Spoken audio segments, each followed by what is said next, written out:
दूर दिखने वाली उन दो घाटियों के बीच के नगर का नाम कोल्हापुर है। कोल्हापुर में दिन के समय तो शांति रहती है, लेकिन रातें डरावनी और सुनसान हो जाती है। कोई घर से बाहर नहीं निकलता। सुबह होने तक वो निशाचर सेना पूरे गांव में गली गली संबरानी का धुआं डालते हुए, शंखनाद करते हुए घूम रहे हैं। जब वे सड़कों पर चल रहे होते हैं तो कोई उनके सामने नहीं आता, उन्हें कोई देखता भी नहीं। यदि उन्हें कोई अंधेरा होने के बाद देखता है तो अपशकुन माना जाता है। सुबह हो रही थी। गांव के सभी लोग एक जगह जमा होते हैं। ग्राम प्रधान गणपति जी आकर, कल परसों हमारे सोम सुंदर की पत्नी बच्चे को जन्म देने वाली है, तो सभी तैयार रहें। सावधान, छोटी सी भी गलती हुई तो नन्ही जान जा सकती है। जैसा सोचा गया वैसे ही सोम सुंदर की पत्नी ने एक बच्ची को जन्म दिया। जन्म होते ही ध्वज स्तंभ पर एक सफेद झंडा फहराया गया। जिस घर में बच्ची थी उस घर के चारों ओर नारियल की डालियों से घेराव बना दिया गया। गंगूराम जोर से शंख बजाते हुए, ढिंढोरा पीटते हुए घूम रहा था। कोल्हापुर में एक बच्ची का जन्म हुआ है। सभी लोग नियम पूर्वक निशाचर पद्धति का पालन करें, नहीं तो मौत निश्चित है। ढिंढोरा सुनते ही सभी घरों में लोग दहलीज पर काले मेहराब बांध रहे थे। वे कौवे के पंखों से बना मेहराब थे। भरी दोपहरी में नवजात शिशु को शव यात्रा पर ले जा रहे हैं। बच्ची ना रोए इसलिए दूध में ताड़ के पेड़ से निकली नशीली तरल पदार्थ मिलाकर पिला देते हैं। एक मृत बच्ची की तरह बेहोश नशे में पड़ी सोई हुई शिशु को एक मृत्यु के समान शव यात्रा करते हुए सरहद के पास शमशान में ले जाकर उसे जीवित ही दफना देते हैं। ये सब देखकर बच्ची के माता पिता बिलख बिलख कर रो रहे हैं। गांव के सभी लोग अपने घर जाकर काले तोरण को खोल देते हैं। अंधेरा हो रहा था। निशाचर सेना शंख बजाते हुए, श्रावणी धूप डालते हुए गांव में आ रहे हैं। इस अजीब प्रथा के कारण पड़ोसी गांव के लोग कोल्हापुर आने से डरते हैं। अगर कोल्हापुर आते भी हैं तो 3 रातें वहां नहीं रुकना चाहिए। यदि 3 रातें कोल्हापुर में रह जाते हैं तो वे कोल्हापुर के निवासी बन जाते हैं और उन्हें कोल्हापुर के रीति रिवाजों का पालन जरूर करना पड़ता है। कोई नहीं जानता है क्यों इस अजीबोगरीब रस्म का पालन किया जाता है। क्या है इसके पीछे का राज, ये कोई भी कहना नहीं चाहता। जबकि ऐसा था। कुछ समय बाद मुकेश नाम के स्कूल शिक्षक स्थानांतरण पर कोल्हापुर आए। मुकेश नास्तिक है, भगवान शैतान कुछ भी नहीं मानते, लेकिन कोल्हापुर का अजीब रिवाज देखकर, जमींदार जी आप ये कैसे कर सकते हैं? लोगों को शिक्षित करें। तुम्हें आए 1 महीने हो गए हैं, तो अब तुम हम में से एक हो। तुमको यह सब कुछ करना होगा जो हम करते हैं, अन्यथा मुश्किल हो जाएगा। मैं कभी भी इन अंधविश्वासों का पालन नहीं करूंगा। कुछ दिनों बाद मुकेश की पत्नी पद्मा शहर से कोल्हापुर आई। मैं गर्भवती हूँ करके इस गांव के लोग मुझे अजीब तरह से क्यों देख रहे हैं? इस कस्बे के लोग विचित्र है पद्मा, पढ़े लिखे मूर्ख है, ठीक कहा जाए तो सभ्य बर्बर है। दिन बीत रहे हैं। एक दिन गंगूराम ढिंढोरा पीटते हुए जा रहा था। कोल्हापुर में बच्चे का जन्म हुआ है। हर कोई निशाचर पद्धति का पालन करे, नहीं तो मौत निश्चित है। कोल्हापुर में बच्चे का जन्म हुआ है। हर कोई निशाचर पद्धति का पालन करे, नहीं तो मौत निश्चित है। पहले से ही काले मेहराब के बारे में पद्मा को पड़ोस की औरत से पता चलता है। वो भी कौवे के पंखों से बने मेहराब को घर की दहलीज पर बांधती है। दोपहर हो रही थी। गांव में हर कोई दुखी मन से नवजात शिशु की शव यात्रा करते हुए ले जा रहे हैं। शिशु ना रोए इसलिए दूध में ताड़ के पेड़ की नशीली तरल पदार्थ मिला देते हैं। शिशु को सरहद के पार कब्रिस्तान में दफना देते हैं। इस बर्बर प्रथा को देखकर गुस्से से, जीवित शिशु को दफनाते हुए आप लोगों के हाथ नहीं कांपे? एक नवजात शिशु को मार दिया। मैं इस बारे में पुलिस को बता दूंगा, गिरफ्तार करवाऊंगा। अध्यापक जी कृपया शांत हो जाइए। जैसा आप सोच रहे हैं हमने बच्चे को नहीं मारा। मैं आपको यहाँ कुछ समझा नहीं सकता। शाम को हमारे घर आ जाइए। शाम को जमींदार जी के घर जाकर, बाप रे, ये क्या रीति रिवाज है? कैसा अंधविश्वास है? रात को सफेद साड़ियों में भूतों की तरह रोते हुए घूमते हैं, नवजात को जीते जी दफना दिया जाता है। क्या हो रहा है इस गांव में? अध्यापक जी, आपके सभी प्रश्नों के उत्तर देने के लिए निशाचर तांत्रिक के पुत्र कुरीवी तांत्रिक को बुलाया गया है। वहीं आपको हमारे गांव का रहस्य बताएंगे।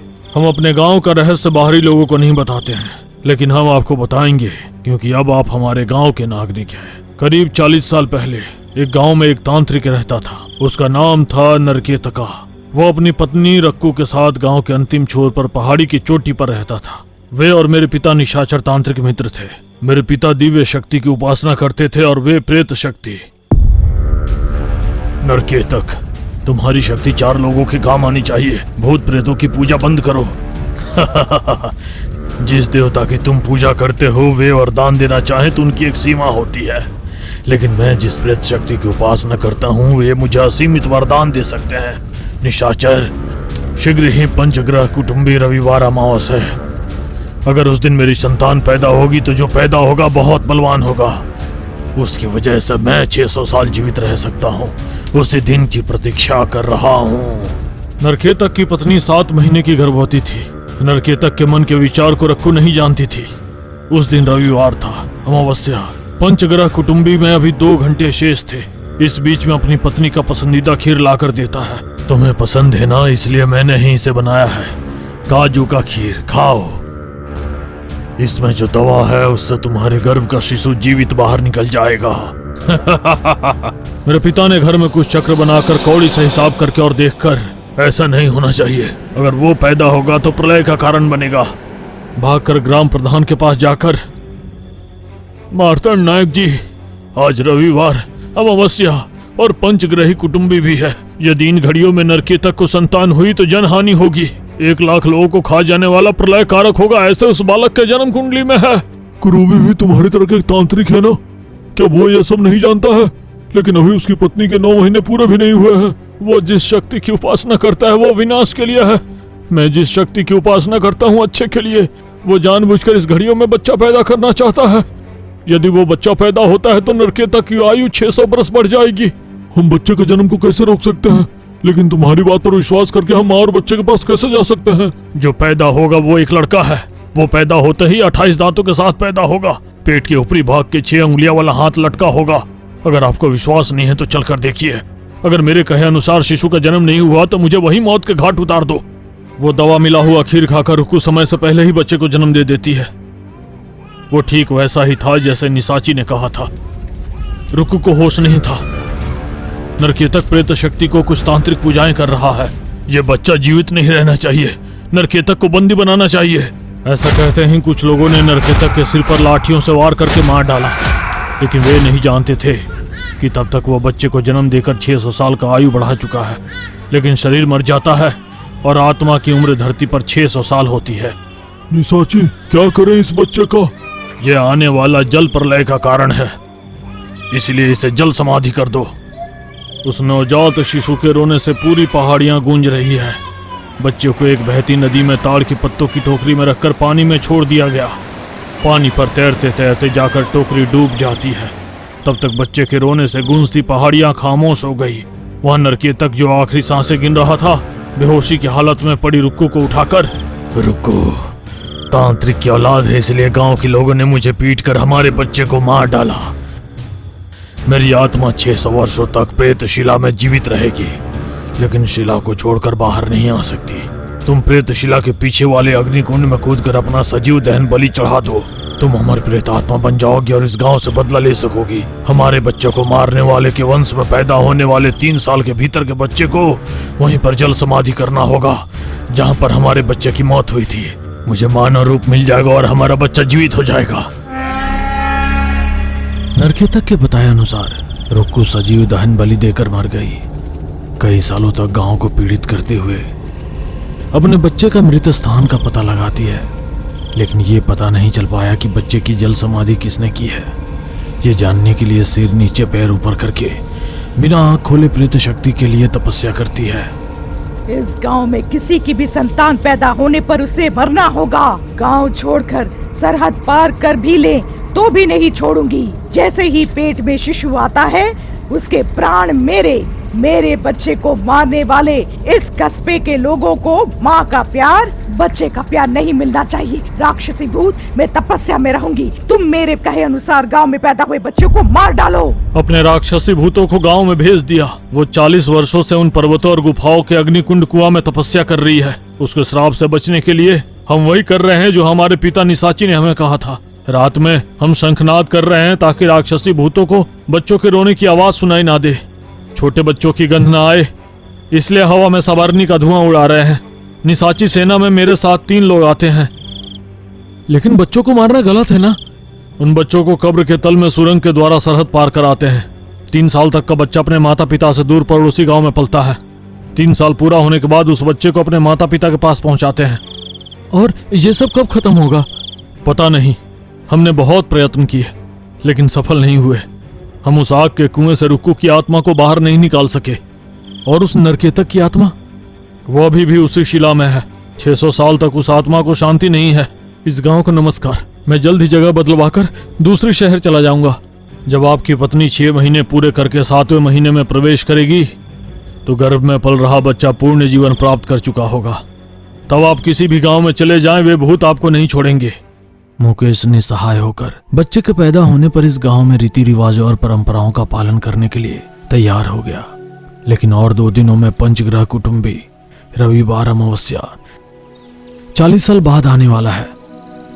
उस दिन रुक्कू द्वारा की गई तपस्या सफल होकर प्रेत शक्ति उठ खड़ी हुई। तुम्हारे गर्भ से जन्मे बच्चे को मारने वाले का वारिस को देखने के लिए तुम्हें मेरा मुकुट और तलवार धारण करना होगा।